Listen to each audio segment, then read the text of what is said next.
Welcome, welcome, everyone. Thank you so much for joining us. We'll get started in just about a minute, but in the meantime, please introduce yourself in the chat. Let us know where you're calling from. Welcome to Teacher Unions Fighting Fascism. Please add to the chat where you're joining from, and also we're interested in hearing why are you joining this evening? What do you hope to learn? Welcome, welcome. We are so glad that you're here. And as we get started, I just want to say welcome, welcome, welcome on behalf of Rethinking Schools. My name is Sierra Kaler Jones. I'm the Executive Director of Rethinking Schools. Thank you so much for joining this important, essential conversation on how teacher unions are fighting against fascism, fighting against ICE in these times. Thank you so much to our ASL interpreters, Crystal Butler and Takia McBride. And please join me in welcoming our panelists. We have Marcia Howard, we have Jackson Potter, and we have Maya Suzuki Daniels. And we're so thrilled to be able to be in conversation with you and just learn more about the work that's happening in Chicago, in Minneapolis, in LA, all across the country. You all and your unions are really at the forefront of fighting against fascism, fighting against ICE, supporting educators who are on the front lines of teaching young people about what it means to exist in this current socio-political climate, but also what it means to resist and to fight back. So we are so glad that you're here. As we launch in a conversation, I'd like to turn to each of you and just ask for an introduction so we can get to learn a little bit more about you and also share the key things that your union and your teachers have done over the past few years to fight back against ICE and the National Guard descending on your cities. And Marcia, if I might start with you, I'd love to jump into conversation. Hi, y'all. I am Marcia Howard. I have been an English teacher, high school in Minneapolis since 1998, uh, and rank and file union member since then, and would have just been that. But in 2020, one of my students filmed the lynching of George Floyd around the corner from my house, and I went outside and stayed outside in protest. We've been occupying the corner of 38th and Chicago Avenue since then for the 24 demands of George Floyd Square. We are still there 6 years later. And one day my union marched into that square. I never did go back to work after that. I had 22 years of leave. And so I took those 22 years of sick leave, and they came in and said, "Hey, we want to hire you as a community organizer," and they did. And eventually, I got elected vice president, led us on a historic strike in 2022, and we have been a badass union, and it was not really surprising to those of us at GFS, George Floyd Square, or any of us in Minneapolis when the current regime of the federal government decided to attack Minneapolis yet again. And so our union was ready, and educators were on the front line to resist fascism. And we used the networks that we had forged in 2020 and 2021 during the uprising in order to stave off the encroachment of the federal government. And we're still fighting here. And so I'm now the president of the union. Matter of fact, we just had our election. I just found out I've won re-election as the president of MFE. And we still have a lot more fighting to do for public education and defending democracy as it is. And that's my story. Thank you. Appreciate you so much. And thanks so much for being here and congratulations. I'm so grateful to hear that. Maya, if I might turn to you next, share a little bit about yourself and the work that your union has been doing. Sure. Thank you so much. Maya Suzuki Daniels. I'm also an English teacher. I'm in San Pedro, which is the harbor area for Los Angeles. I did go to McAllister College, so I have a lot of love for the Twin Cities. And Yeah, thank you so much for including me. I had a little bit of imposter syndrome because I am just a teacher, but I'm also extremely passionate about teachers being on the front lines of pretty much every social justice struggle. And a lot of that is because we are deeply embedded in the community. We are part of the community. Many of us come from the communities in which we teach, and we have really strong relationships with parents, politicians, community groups in a way that I think is specific to our workforce. So I will say that, like, as I go through this answer, there's decades of, if not centuries of invisibilized work that goes into prepping for something like the invasion that we saw last June. So with that, I think a union can tap into a network of neighborhoods and community organizations. I know our union has done a lot of work to partner with Cheerla, which does a lot of legal advocacy in Los Angeles. And then a lot of our members got very involved and, in fact, initiated and spread the Community Self-Defense Coalition, which is a network of, I think, at least 75 community organizations that came together in January 2025 to specifically look at immigration enforcement because we knew it was coming. So I will say also UTLA, we are a little bit known for our strikes. And I think that those were really beautiful for building site-based and community-based and citywide power. We learned to work together to fight our employer.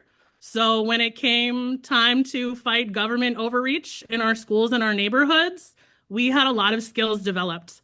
So a lot of members created training. Our union had the resources to also create trainings that help people understand how to identify ICE, how to respond safely and effectively, how to create grassroots initiatives to raise money. Teachers are very good at raising money because we have to do it more than we would like, and to raise awareness. So we've done it for our strikes. We've done it for, local school board races. And now we're using those skills to defend our neighborhoods. Amazing. Thank you. Yes, the work is so inspiring, and your work as an educator, but also as an organizer, really leading in your community is really incredible, and I'm so glad that we get to learn from you. Jackson, I'll turn to you next. Yeah, I'll round out the humanities. I'm a high school social studies teacher and currently serving as the vice president of the Chicago Teachers Union. Congrats, Marcia. We are privileged that you are a leader in our movement. You're doing really incredible work. A lot of the same structures that Marcia and Maya are describing, our members are building and maintaining and growing here in Chicago, particularly when Operation Midway Blitz hit us in the fall. And we saw rapid response networks that were growing. We used our contract language to build sanctuary school committees.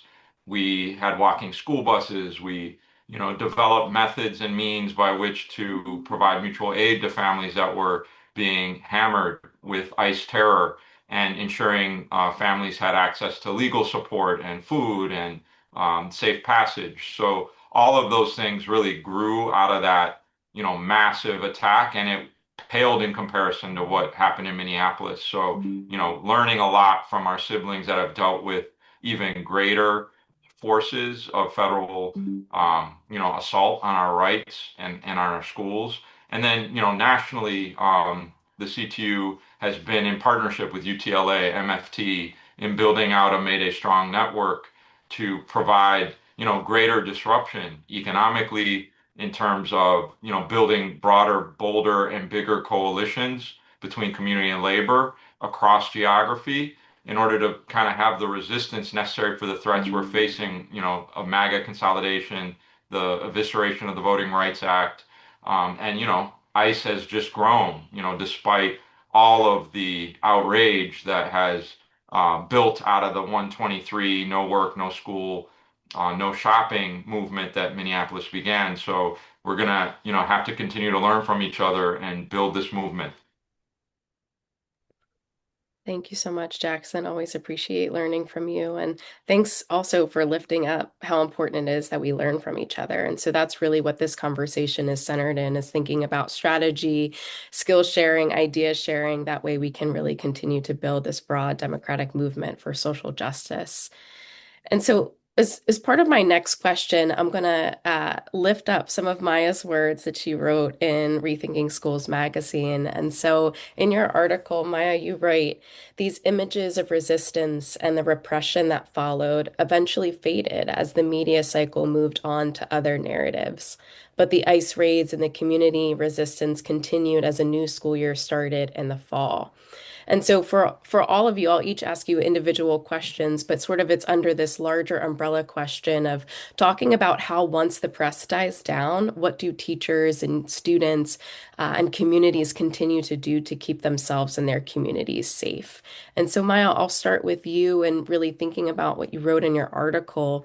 What does it take to form a patrol? How did LA teachers begin getting involved in patrol? What does mutual aid look like? Any kind of strategy that you can lift up for folks on the call who I'm seeing in the chat are just a lot of union members who are really enthusiastic about learning about what they can do.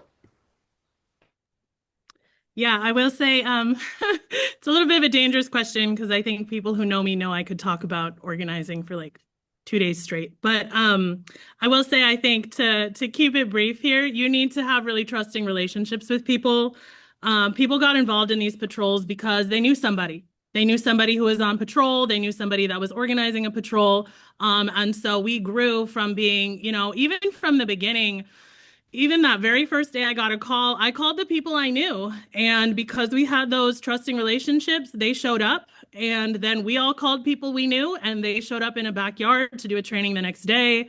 I called a teacher that I knew was involved with Unión del Barrio. And because we had a trusting relationship, he showed up, even though he was exhausted from a day of being on the ground in Downey. And from there, it just spread to being almost 200 folks who have regularly patrolled with us because people just kept calling and bringing people in. Even after we had pushed ICE out of their staging ground down here in the harbor, people still kept joining the patrol. And I think that really spoke to the fact that they wanted to be part of something. They really wanted to feel like they were making a difference. And I think, no disrespect to folks sending postcards or rallies, but I do think people are getting a tiny bit burned out by some of these tactics because it's very evident that our politicians and our elected leaders are not listening to us. So how do we make them listen, right? How do we get their attention? How do we say, well, we're going to be out here putting ourselves in harm's way, and you're going to be responsible for what happens to us.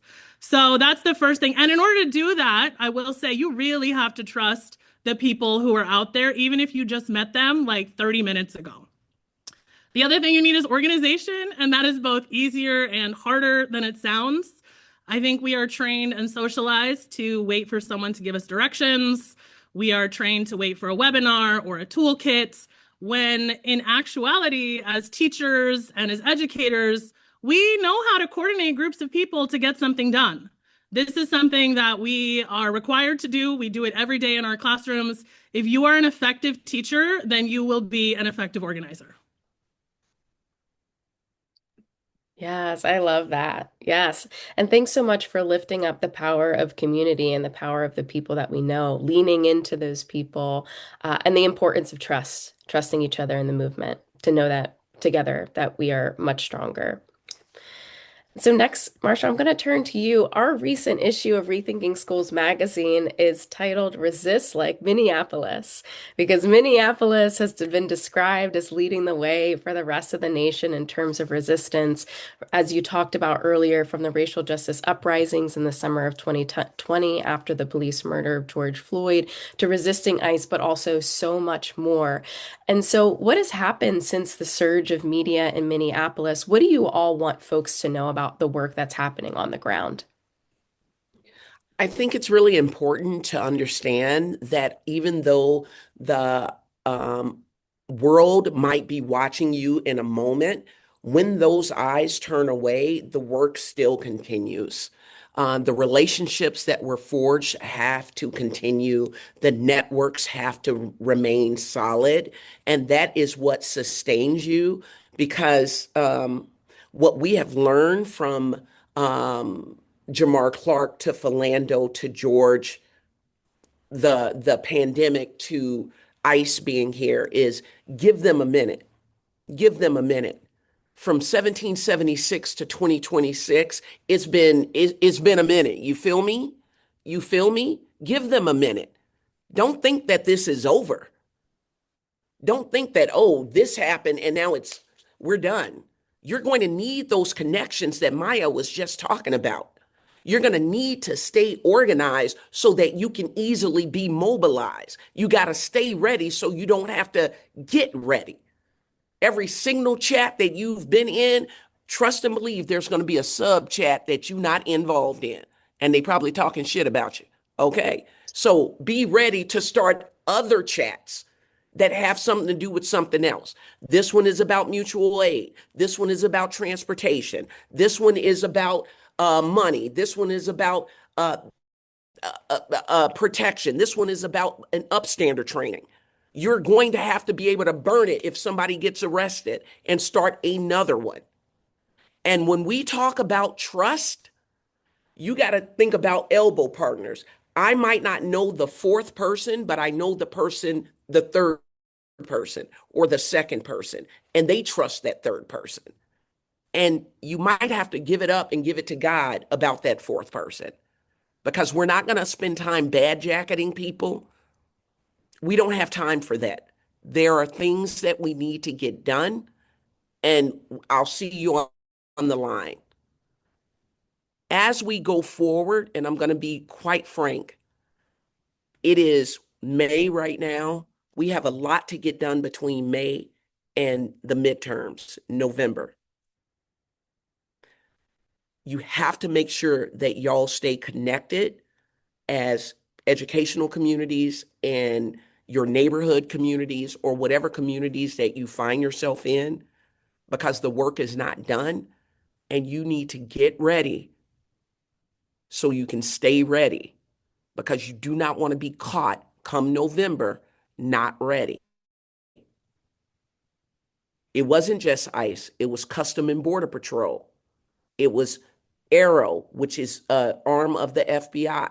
It was people with jurisdiction as long as they are 100 miles from a border, and any international airport is a border, y'all. Any international airport is a border. Stay ready so you don't have to get ready.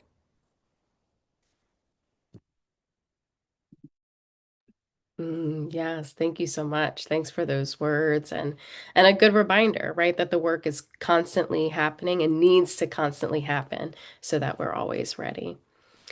Jackson, I'm going to turn to you to learn a little bit more about what's happening right now in Chicago, but also you mentioned this earlier. You've been highly involved in the Mayday Strong movement, and I would love to hear from you about a little bit more about how you describe the relationship between the Mayday work and the fight against rising authoritarianism. What is the role that the Mayday Strong Coalition has played in the current struggle, and what are some demands and actions that folks can get involved in? Yeah, I would say, to start in Chicago, as part of the Mayday Strong Network, we hosted some solidarity schools. And the idea of these is bringing together common organizations that have, similar objectives, community orgs, immigrant rights, civil rights, labor rights, so locals. And what it did both in Chicago and across the country in sending out this call to cohere some of the movement organizations in our midst because of the crisis Marcia and I are describing, that it created new bedfellows and new opportunities to build coalition with people that maybe we've worked with on like a single issue campaign, but never in kind of a cohesive way of transformation and where we see all of our issues merging. And these solidarity schools help us identify is the billionaire class. This is the wealthiest cabinet in human history that Trump has assembled, and they're billionaire heavy, and they are the ones leading the charge to engineer the largest tax breaks for the rich, and the cuts to the programs are working families and students families depend on, like SNAP and Medicaid, public school funding. We see the dismantling of the Department of Education, which is about halfway already done. So it's really about identifying who are the bad guys, who are the bad billionaire bosses, how do we get at them?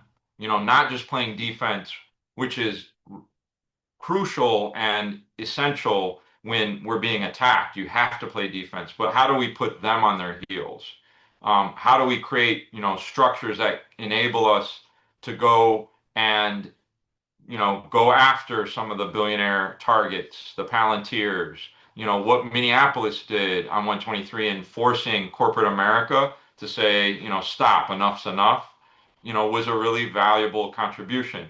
So this network, led to something a little different than No Kings this May Day. We saw 16 cities calling for no work, no schools, no shopping. There were 570 partner organizations from faith, community, and labor. We saw over 5,000 actions across the country that were disruptive, that talked about taxing the rich, no ICE, no war, expanding the democracy instead of dismantling it.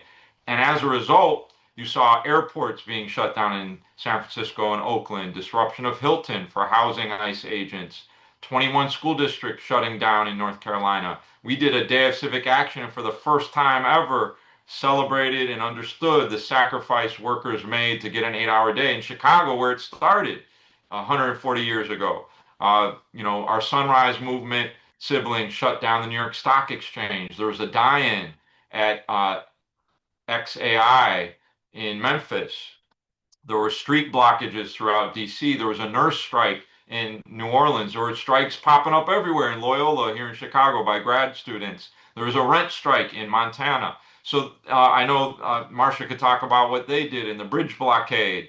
There was a fabulous march and rally in LA. So I think we're seeing people are getting more disobedient because the threats are so imminent, and they're trying to deny voter rights to black and brown communities so they can steal the election. We should be clear about that.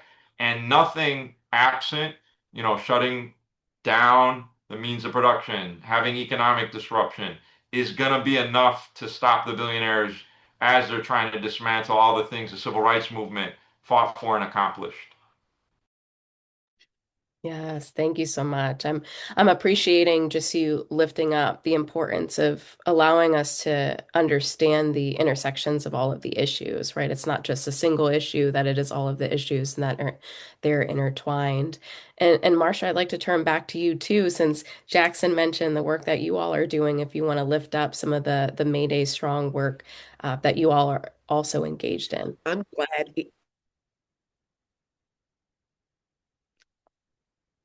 it's I'm giggling right now because I had gone to Chicago to talk up Mayday Strong, but before we got to Mayday, um, in Minneapolis, I'm not sure if you're aware that on January 23rd, after the January execution of Renee Good, we had quickly um, organized a day of truth and freedom, and it was no work, no school, no shopping. We were replicating the great strike of 1934 in Minneapolis, and we had a historic march through the streets of downtown Minneapolis, over 100,000 folks in blistering cold, and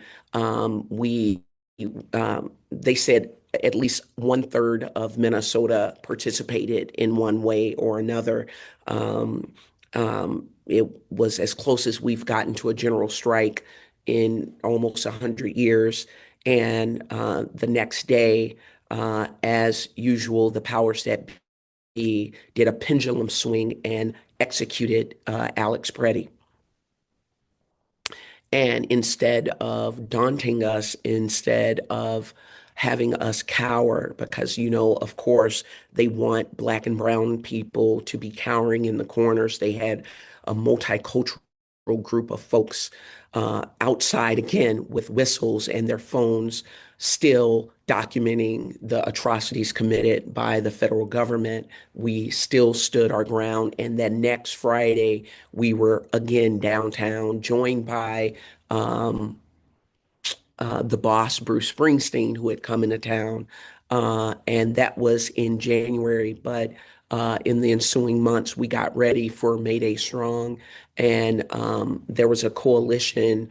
I think the writer Sarah Jaffe calls it the Minnesota model, where we are in coalition with other unions and organization and faith-based leaders, where we're going after corporations who have complied in advance to anti-DEI policies of the Trump administration for no damn good reason. They didn't have to. Target, and I'm not sure if y'all know, Target is a hometown Minnesota company who capitulated to Trump, and we've got our national union to say back to school. We're not messing with Target this year.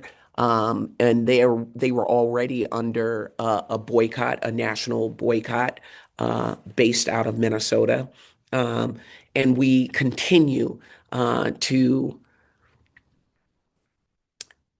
do actions. And I don't know why I'm getting choked up, but I really am. What we have gone through as a city and in the Twin Cities um, is really something I wouldn't wish on any other metropolitan area, because they're not gone, quiet as is kept. They're still here. We're still having our neighbors disappeared. We are still having to do mutual aid. We're still having neighbors that are um, sheltering in place. Um, ICE is still, um, they actually escalated to black bagging people, throwing black bags over people's heads and snatching them off the street, with the idea that if we can't tell if it's an adult or a child, elderly person or a student, a neighbor, or a thug, then we would be less apt to risk our lives defending them. And so learn from us, learn from how they act, because we are the proving ground. It used to be, will it play in Peoria? And I'm assuming right now it's like, does it go down in Minneapolis? And they will replicate these tactics in a town near you. So watch out, Denver, watch out, LA, watch out, watch out, Connecticut, like watch out Louisiana, because they seem to be replicating these tactics. But we are still standing strong. We are, but we're hoping that if we share what we know, and they see that the vast majority of us are standing up, they can't get us all, y'all. they, they can't do it to us all. They cannot, they must not, so they will not. Thank you. Yes, thank you for your resistance, for the community's resistance. We are in solidarity with you all and the work that you're doing to make sure that you all are safe and protected. And as I think about being in this virtual space with you all, in places like LA and Chicago and Minneapolis, you all have been at the center of social justice unionism. And so, for folks who are listening in on this webinar, who are trying to figure out what to do, especially if they might be in unions who are struggling with social justice unionism, or people that might be isolated, may not have support from their unions to fight back, what advice do you have for those folks who are trying to move their unions to social justice, but maybe struggling to do so because of the barriers that are put into place? Maya, if it's okay, I might start with you. What advice might you have? Yeah, thank you so much. I actually want to respond to something Marcia brought up about Minneapolis and just the importance of being able to learn from people in other cities. And I think when you see some of the, viral footage, it's really easy to get overwhelmed to the point of feeling numb and feeling like there's nothing that I can do, right? Like there's absolutely nothing. So, as an English teacher, I will just recommend that I think everyone should read Parable of the Sower. And in that novel, the main character, people think that Lauren, they think she's crazy because she keeps prepping for a really dangerous and frightening future. And a lot of people are like, there's nothing you can do, right? And that novel teaches us that actually what's most important and the reason she not only survives but becomes a leader and continues to grow and evolve and develop community is because she creates a plan. So I do want to encourage folks that when hear from Marcia, hear from Jackson, see what unions are doing, not thinking so much as, and I feel it too, especially when Chicago is going out for May Day. Like we feel that sense of like, oh, I wish my union could, do that, or I wish I had a union that was XYZ. But really thinking and learning and asking the questions of how did you do that? How could I do that? Asking, and then most importantly, asking your coworkers, asking your neighbors, how could we do that? So I will say, the antidote to isolation is people. So you got to find your people. And I will recommend, I just finished Ellen David Friedman's recent book, Keep Going, which I think is a phenomenal introductory guide to organizing your work site through the lens of relationships. So much of that can be taken into the neighborhood as well. And then also understanding that ultimately a union is nothing more than workers coming together. So, pardon my bullshit, I'm off the clock, but you got to cut through the bullshit and realize that when you stand up for your dignity as a worker, you are the union, right? Like Haymarket Square, they were not on social media posting Facebook graphics. It was about workers standing up for themselves and each other. And that spirit of unionism can exist in any work site, in any, place where there are people who are doing any kind of labor. So sometimes, I'm very fortunate to come from a long line of educators and union members. But my dad will text me if I complain too much about my union, and he'll just say just one line, I have it saved in my phone, you are the union, which in my family also means shut up and do something. Right? So stop wishing and thinking and dreaming and get to work because that's how we raised you. Yes, that is a word. Love that. Thank you. Jackson, may I turn to you next? What advice might you have? Yeah, I mean, I think it's like, nothing has transformed society without organizing. And to Maya's point, when you look at 1886 and you had all these strikes and you had police terror and you had military occupations, sound familiar? You had innocent people using their First Amendment rights getting gunned down in the streets or executed by, a clown court. So people have been through this and they've come out the other end stronger, building upon worker power, community networks. So I think those lessons are critical. In 1886, when workers were preparing to strike for an 8-hour day, the head of the national union movement at the time, the Knights of Labor, Terrence Powderly, said, "Don't strike, write to Congress." And I'm glad they didn't listen. And what it did is it galvanized more locals to participate and eventually even got those national leaders to support those local efforts. So that's what I think we mean when we say we need to build a united front, that the fascists in power are really serious about wielding it to our collective disadvantage. This idea that instead of fully funding schools at home, we're bombing them abroad should outrage everybody. And you're seeing cracks in their coalition that are very significant. But we got to offer alternatives. We've got to be able to provide people with a vision that inspires them. It's not just bringing down price of gasoline, but it's can we get childcare for all because people can't pay for this critical need? Can we make sure they have Medicare for all so that they don't have to break the bank every time they get sick? Can we guarantee higher education is a right, not a privilege? These kinds of things animate people because it's so essential to live a quality life. Housing, that is affordable and healthy and available to all so that we eradicate homelessness. These are things we can do, but only if we tax the rich, and they're making way too much money. So I think the battle lines are pretty clear.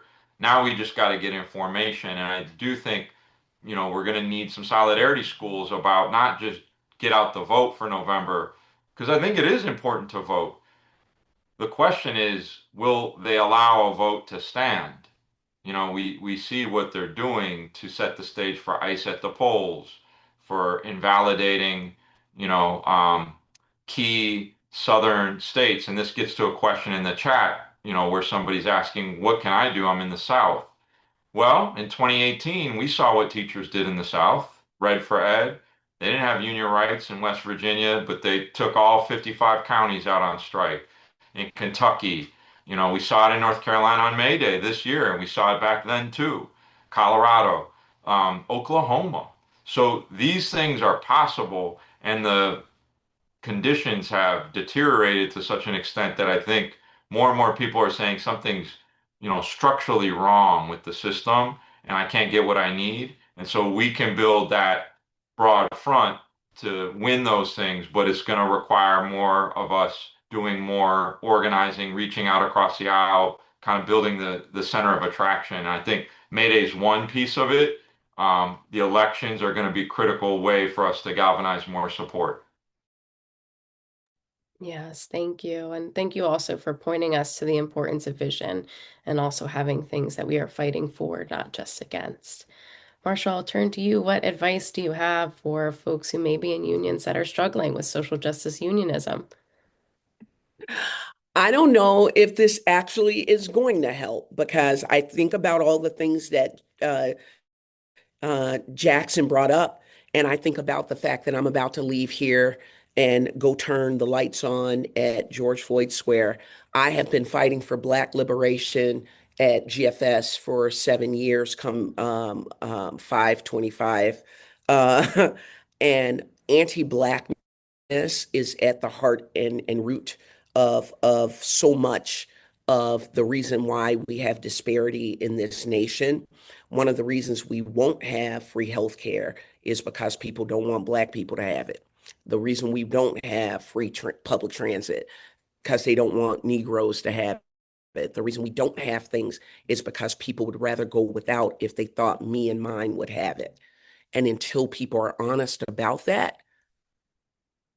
they don't want it if they thought me and mine would have it too. And that is nothing short of the truth. And until we are able to talk about that, and I am in a city that has spent the last 10 years talking about it. Everybody wants to know what's in the water as they purify themselves in the waters of Lake Minnetonka. What's in the water was that we've had to talk about anti-Blackness in this city. We've had no choice. And we've had to talk about it in a way that has dredged up uncomfortable truths, and you can't run away from it because we're just like three raccoons in a trench coat pretending to be a large metropolitan city. We're just small enough that we can't escape each other. So how your conversations about anti-Indigenous and anti-Blackness works where you are. Because I'm standing on stolen, unceded Dakota land, fighting for exploited and Black lives, right? Exploited lives and Black lives. Until you can say that in your union halls and on the street, the ops are going to have a jump on you. Despite all the organizing that you do, your union will be able to say, that's not us. We're bread and butter. We don't want to talk about that.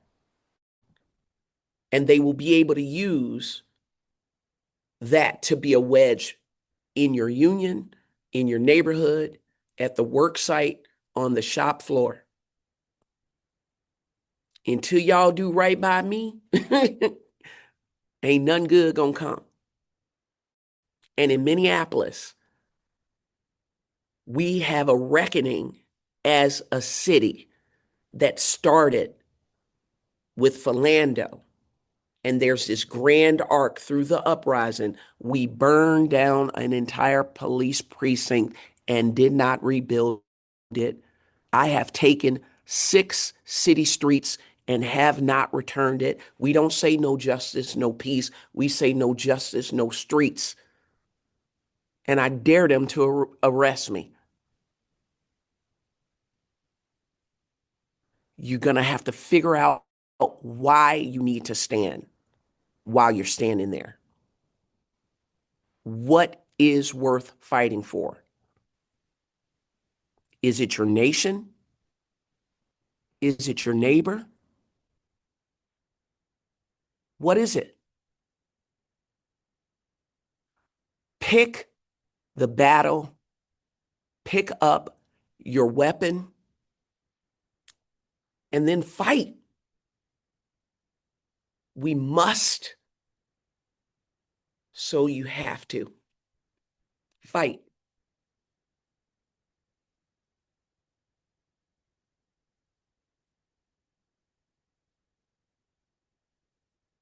Mm, thank you. Wow. I'm just sitting with the power and the gravity of that and the importance, combating anti-Blackness, anti-indigeneity, asking the hard questions, the necessary questions, and then taking action. One thing that you all have mentioned is the importance of coalition building and all of the individuals, the groups, the organizations that you've been working with. So, are there other locals? Are there grassroots efforts? Are there other educators that you're inspired by that you just want to lift up as part of this conversation? Other people that we can also learn from, other groups that we can also learn from. Jackson, if I may, I'll start with you. So kind of how do we build bigger, broader, bolder coalitions here? Is that kind of the gist of it? Yeah, yeah. And if there are any examples of other unions or grassroots efforts that are really inspiring you right now. Yeah. I mean, I will say that I've seen really interesting formations that are being experimented with. So when Baltimore Teachers Union did their Solidarity School, they had NAACP branches bringing their membership. They had Indivisible. It was just such a motley array across the spectrum, from liberal to traditional to radical. And they all were on the same page by the end of that process around what their shared actions, activities, canvases, how they were doing an arc of escalation across the calendar. And that conversation can't be, done overnight. It takes sort of that broad movement outreach, looking around to see who we haven't connected with that could otherwise maybe be interested in coordinating some joint efforts. I mean, I'm just seeing also like ACLU to, the Lincoln Republicans starting to try to figure out like how do we connect some dots around this 250th anniversary, that there is a foundation of opposing monarchy. We don't want kings. There's also a foundation of slavery in this country. So we're seeing some of the remnants of Jim Crow making an ugly comeback within the administration. How do we merge these things to say, let's generate a collective understanding? Who's behind all this? How do we stop them? And then what does it take to not get here in another few years or have a worse situation in 2028? I think they're setting the stage for some kind of military coup, whether it's calling for martial law or the Insurrection Act or not seating representatives if they lose in November. So it's gonna mean that we've got to replicate some of the things we've seen our siblings do in other countries that are effective at challenging and defeating authoritarians that most Americans aren't comfortable with because probably most people have been to a baseball game but not a protest, right? Let's be real. So we got to get them there. And so between now and then, what are the things? And we saw in South Korea when that president in 24 declared martial law, the first person on the arrest warrant list was the head of the General Trade Union movement. That wasn't a coincidence. That wasn't an accident. They just subpoenaed our superintendent at Chicago Public Schools for the first time, a MAGA, the Workforce and Education Committee, to try and run her down so they could close us down. Like that's a sequence. Um, what the General Trade Union movement did in South Korea in response to that edict is they went on a general strike and they shut shit down. And within 3 days, that president was in jail where he belonged. That's probably a version of what we're going to have to do. Thank you for lifting up those examples. Marcia, may I turn to you next? I think we've seen examples of resistance, like in Minnesota, the rural areas where they have a high population of immigrant workers that work at factories, where I honestly believe that the right wing thought that these country white folks was just going to let them snatch their neighbors away, and and that did not happen. You got these Lutherans. I don't know if y'all know what Lutherans are, but you had church ladies bucking up and protecting their neighbors. You had unions, like small unions of like unified districts, standing up and making sure that their neighbors were hidden in basements and making sure that they were sheltering in place safely. You had churches becoming sanctuaries like it was in the Hunchback of Notre Dame movie. You know, I mean, I have been so proud. I'm literally wearing a Minnesota State like adamantium shield because I am so proud of how people have stood up for their neighbors. And you don't know what people can do for you by what they did to you, because what they did to us has done so much for us. And so stepping into your own power, awakening to the efficacy of a mobilized and organized populace is something that I don't think that they have calculated for. I don't think this is in their ledger. I really don't. I don't know who the hell they think we are. But they they're going to get a surprise. I truly do. I truly do. Thank you. Maya, may I turn to you next?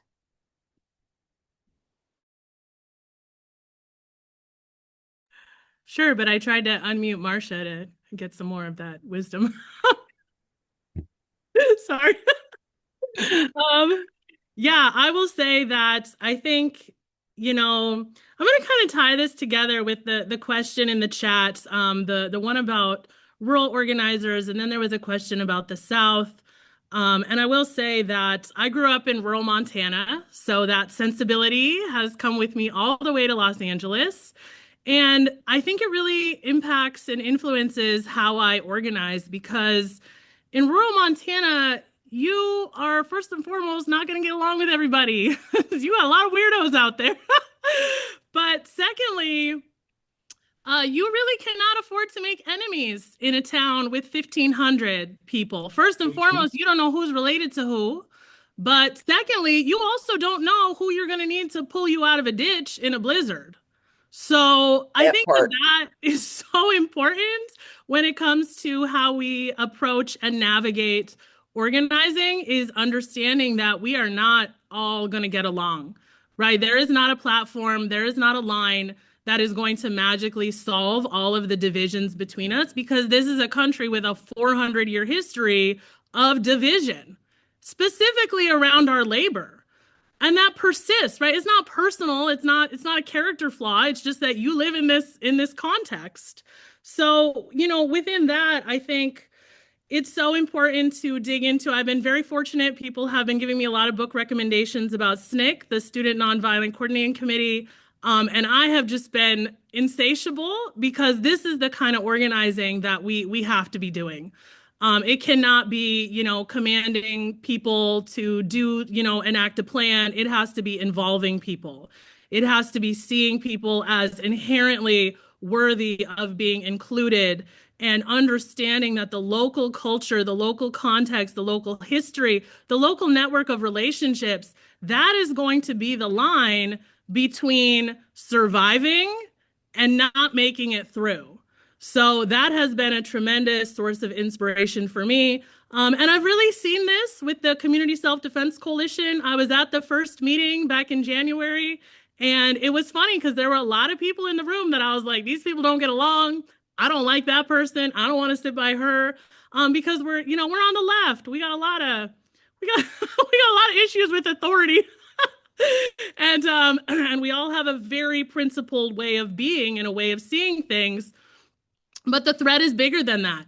And that's really what I saw in that room, was that the threat of what was coming was enough to bring people together. And once you brought people together and physically had them in the room and were involving them in an actual dialogue and a discussion, then some of that started to heal.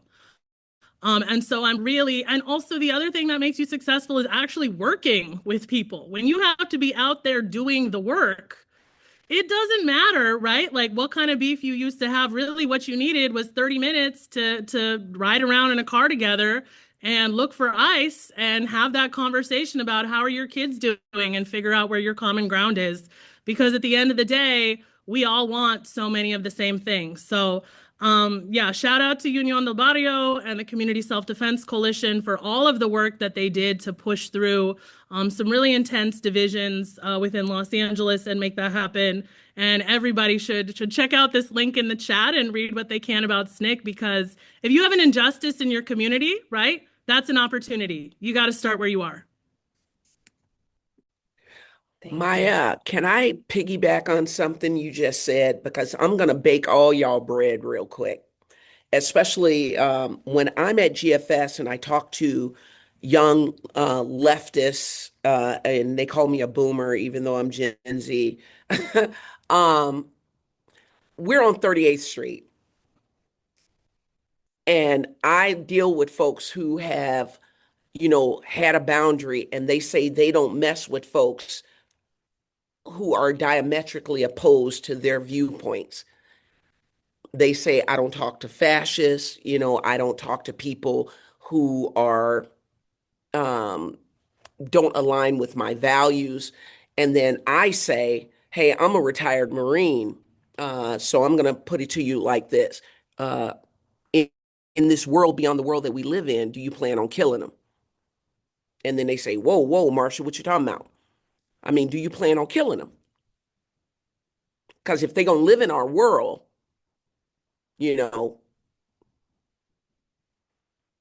hold up. Because don't tell me who you don't mess with if you really about to go to Thanksgiving dinner and sit down with that same uncle you talking about right now. When the fascists come knocking at the door, we're going to have to leave 38th Street and maybe go down to 57th and grab that uncle that you got beef with and bring him. He might not get all the way to 38th Street. You might get him to 42nd.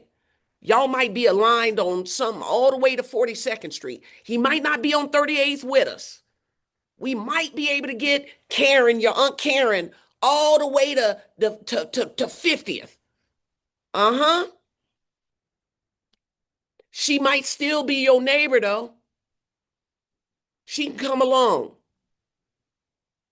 Because we have had people who have given money and time and effort and wore a whistle and used their minivan to tote little brown children to and from school. And I don't know how they voted, but they knew this shit wasn't right. They might not be on 38th. And y'all can use whatever metaphoric 38th you thinking about. But when things go down, you need to figure out then and there whether or not is your neighbor going to be your neighbor. Now, when I use the we all in the same boat metaphor, I'm not saying while we still rowing and we all going the same way, not the person that's drilling the hole in the boat. That's not who I'm talking about. We might have to throw them in a dinghy and just, you know what I mean? I ain't gonna have nobody drill a hole in the boat. But for the most part, not everybody's gonna be at 38th Street. Not everybody's gonna have your values. Not everybody's gonna be perfectly aligned. But if they are your neighbor, if they're going to be in the nation that you see beyond the nation that we live in, because if you think I've been at 38th in Chicago trying to get back to 2025, you must be out your damn mind. I'm not. I'm looking for the world beyond the world that we live in right now. And I'm hoping that most of us can come with me. Who's coming?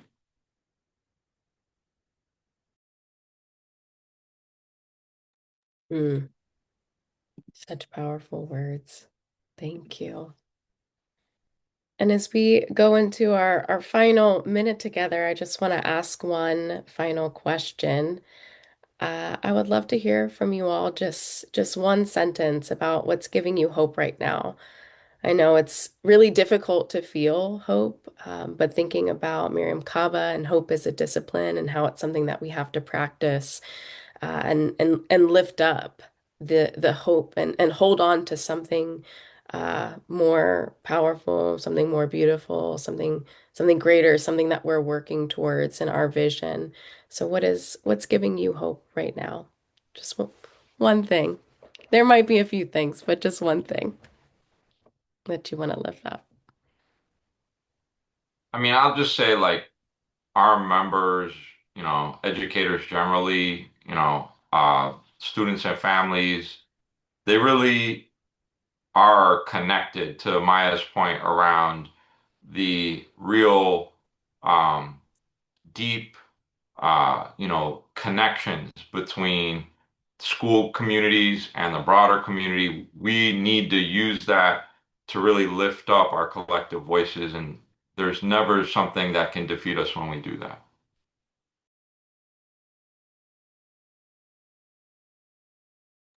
Yeah, I'll say that my students, it's so cheesy, but you can't be an educator if you don't have hope.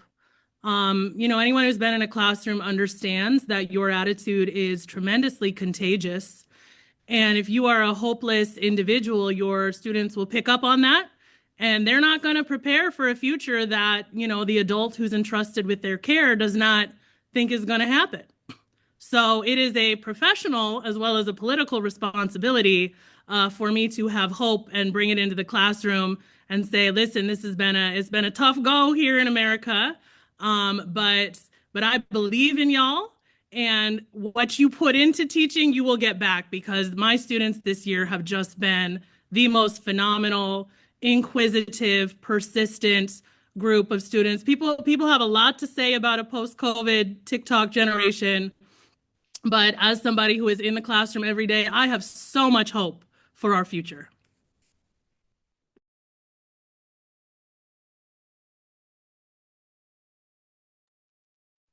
While there's breath, there's hope.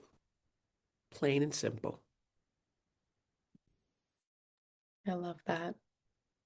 Thank you all so much.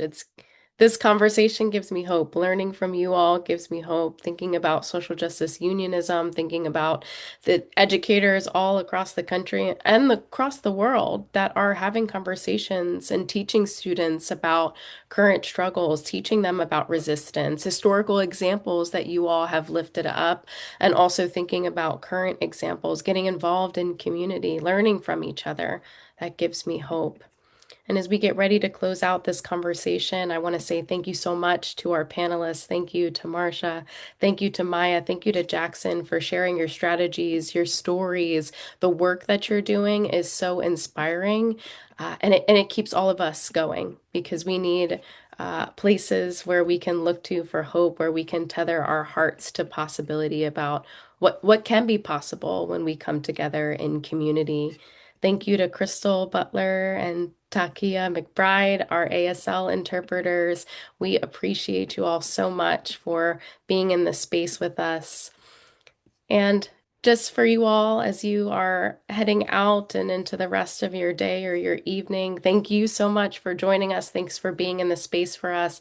I dropped in the chat some different ways that you can stay involved with Rethinking Schools, but please check out our magazine. We're the nation's leading grassroots publisher for racial and social justice in education. Our most recent issue was Resist Like Minneapolis. So learning about the stories that Marsha's talking about. You can read Maya's work. You can read about Jackson's work in Rethinking Schools magazine as well. And then you can also learn more about social justice unionism. If you feel your union is struggling with trying to figure out how to move their union to social justice unionism, we have a book and a campaign, Teacher Unions and Social Justice. And if you use the code Union Study at checkout, you get 25% discount. You can start a study group with this book and bringing people together. And then we also have an upcoming media workshop, our Zen Education Project, which Rethinking Schools co-coordinates with Teaching for Change on Defend the Freedom to Learn. When my comrade, Rethinking Schools editor Jesse Hagopian, will be facilitating this. All of the details we will share in a follow-up email as well as in the chat. Again, thank you all so much for joining us. We appreciate you. Solidarity all across the country, all across the world. We will win because there is no other choice. Thank you and good night. Thank you. Good night.